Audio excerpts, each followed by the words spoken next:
We are super excited because we have in our hands the Psychic Awakening Faith and Fury book, which has the special rules for the Night Lords, which is what we're going to be talking about today. If you're a Night Lords player, you're going to want to watch this.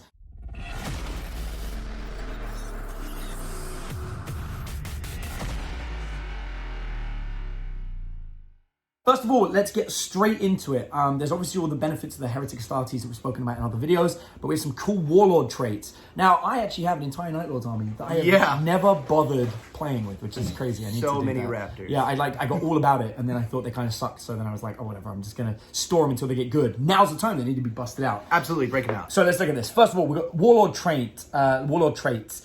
We have Night Haunter's Curse. Once per battle, reroll a single hit roll, wound roll, damage roll, advance roll, charge roll, or saving throw made for this Warlord. It's kind of lame. Oh, once per battle round, not battle. Okay, it's not so lame. It's like a free CP. It's a free CP reroll a turn. Not bad at all. Not bad at all. Just for the Warlord. Yeah, just so for not terrible. All right, but let's see what else we got. One piece at a time. They can charge in a turn in which they fell back when resolving an attack made with a melee weapon against the Warlord. Subtract 1 for the hit roll. That's pretty good. That's pretty neat. You got a jump pack Warlord. That's pretty up there. Yeah. Murderous Reputation. When resolving an attack made by this Warlord, an unmodified hit roll of 6 inflicts a mortal wound on the target in addition to damage. Not too terrible, Not too terrible. It's okay. I'm not amazed by these yet. No. The next one's Killing Fury. Add D3 to the attack's characteristics of this Warlord in a turn in which they made a charge move, were charged, or performed a heroic intervention. These additional attacks last until the end of the fight phase. Honestly, that's kind of rad. If it's a corn marked character, that's gonna blend people, especially if you have like lightning claws. Yeah, that's not too terrible. I'm not impressed with the Warlord trait so far. So, one with the Shadows. When you make an attack against this Warlord while they're on a terrain feature, add 1 to the saving throw, not counting vulnerable saves. While they're entirely on or within a terrain feature, improve the invulnerable save by 1. So this is really cool if you want your Chaos Lord to hang out on a piece of terrain the whole game. I'm not feeling it. I mean, if he's got a jump pack, or on a bike, you can jump from terrain piece and use it as cover, which you want to do anyway. So it's not too bad. Okay, this one could be good, and it's just not. While there are more friendly models within 3 inches than enemy models, when you resolve an attack made by a melee weapon, this Warlord, add 1 to the wound roll. So it would be good, but you got to roll deep. He's got to have like a huge unit of like cultists or Chaos Space Marines. And if it's against Tyranids, it's not going to. So Warlord traits, they're okay. I'm not in love. So Night Lords, come on, what's going on here? Let's see what else we got. With some stratagems. Now we get to the good part. This is the good part. All right. In Midnight Clad, 1 command point. Use it in your opponent's shooting phase. Until the end of the phase, your opponent gets -1 to hit. That's great. Always good. Always good. It's always been good. Yeah.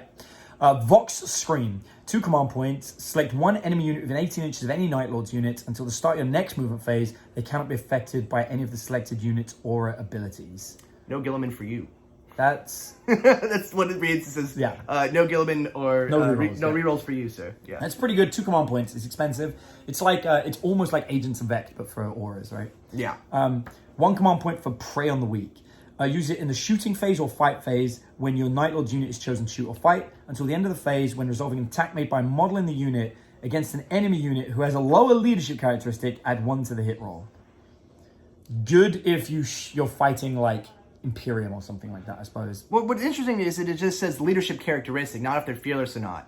So because you give that negative bonus because you're Night Lords and you're going to get in close, that actually means that most of the time you're going to get that. You're going to get that +1. Yeah, that's actually pretty good. It's pretty good. All right, 1 command point, hit and run. You already know this is going to be good. Use the stratagem at the charge phase. You can charge even if you fell back. That's great for jump packs. I mean, Demon Princes, all sorts of good stuff. That's a nice one, especially for 1 CP. Yeah. And what I love about this, actually, almost all the stratagems are 1 command point except for Vox Screen, which is really cheap. 1 command point with Come For You. Use the stratagem at the start of your opponent's movement phase. Pick 1 Night Lord's unit that is not a vehicle. Until starting your next turn, enemy units in 1 inch cannot fall back unless they're vehicles or Titanic or have a minimum move characteristic. That's great. Lock them in. Very strong. It's a strong... Any ability that lets you do that is very good. Yep. 1 command point from the Knight. Use it at the start of your charge phase. Pick 1 Night Lord's infantry unit from your army on or within a terrain feature. Until the end of the turn, when a charge roll is made for the unit, add 2 to the result. And when resolving an attack made by a melee weapon, add 1 to the hit roll. That's amazing. That's given really a choice between that or Prey on the Weak, I'm picking From the Knight almost all day, every day. It's incredible. The other cool thing about that is if you're on a terrain feature and you do it so that you're behind a wall, and your infantry and you just charge through the wall because infantry can go through walls, they don't get to overwatch you. Yep. Yeah, and that's amazing. Plus also Raptors, you don't, not Raptors, was it? Warp Talons, you don't get. Yeah, Warp Talons just cancels it, but only on the turn they come down. Yeah, so, but still, that's amazing. It's really great. Come down into a terrain feature. Super rad. Yeah. I really like it. Raptor Strike. Use it in the charge phase before making a charge roll for any Night Lord's jump pack units. That's good because that's going to apply to both types. And roll 3d6 for charging instead of 2d6. Hello, Yes, Warp sir. Talons. Yep, that's gonna be Wow. makes it super consistent, especially when you stack it with the specialist attachment.